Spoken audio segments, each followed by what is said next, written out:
Ja, hallo, ich bin Daniela, ich bin Medizinjournalistin und Mutter von 2 Kindern und meine Tochter hat Neurodermitis schon von klein an. Deswegen kenne ich ganz gut die Situation, wie es ist, mit Familien, die Neurodermitis erkrankte Kinder haben. Neurodermitis ist ein Auf und Ab.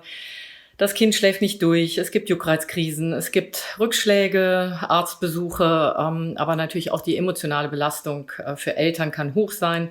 Man macht sich Sorgen, man weiß nicht, wie es weitergeht, man ist vielleicht auch hilflos.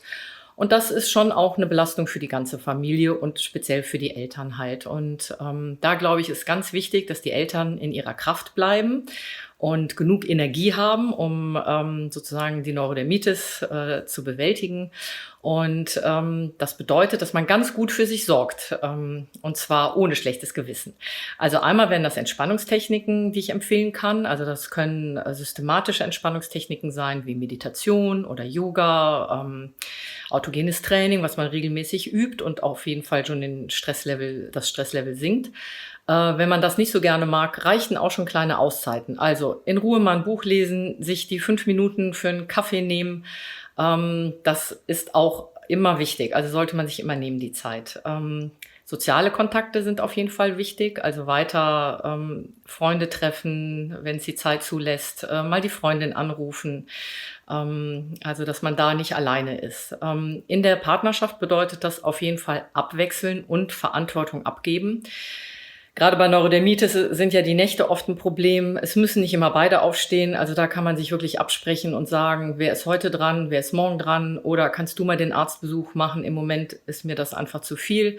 Gerade beim Eincremen, das hatten wir auch die Situation, klappt es manchmal mit dem einen Partner besser als mit dem anderen Elternteil, weil da gerade ein Konflikt ist. Also da wirklich abgeben, das Kind mal loslassen, sich absprechen und auch Gefühle offen ansprechen. Wenn man jetzt alleinerziehend ist, denke ich, sollte man sich auch Unterstützung holen, gucken, ob die Oma, der Opa mal einspringen kann oder eine Freundin mal babysitten kann. Also wirklich gezielt sozusagen nach Entlastung gucken. Was ich auch empfehlen kann, ist auf jeden Fall, sich mit anderen betroffenen Familien zu treffen. Kontakte bekommt man zum Beispiel über die Neurodermitis-Schulung. Und das ist immer ganz gut, weil das Kind sich nicht so alleine fühlt. Es sieht, es gibt noch andere Kinder, die Neurodermitis haben. Und natürlich auch als Eltern kann man sich von anderen betroffenen Eltern Tipps holen. Das fand ich auch immer ganz hilfreich. Ja, wenn man jetzt wirklich ernste Erschöpfungsanzeichen hat oder merkt, ich fühle mich komplett überfordert oder so, dann sollte man das auch wirklich ernst nehmen und sich da Unterstützung suchen. Geschwister ist noch so ein Thema, finde ich auch wichtig, dass man Zeit mit den Geschwistern verbringt, denn die bekommen natürlich auch mit, dass das eine Kind aufgrund der Erkrankung mehr in dem Mittelpunkt ist, dass da mehr der Fokus der Eltern drauf ist. Also auch da immer mal wieder in das Gespräch gehen, mit den Kindern sprechen, hören, was sie so bewegt, da auf jeden Fall den Kontakt suchen.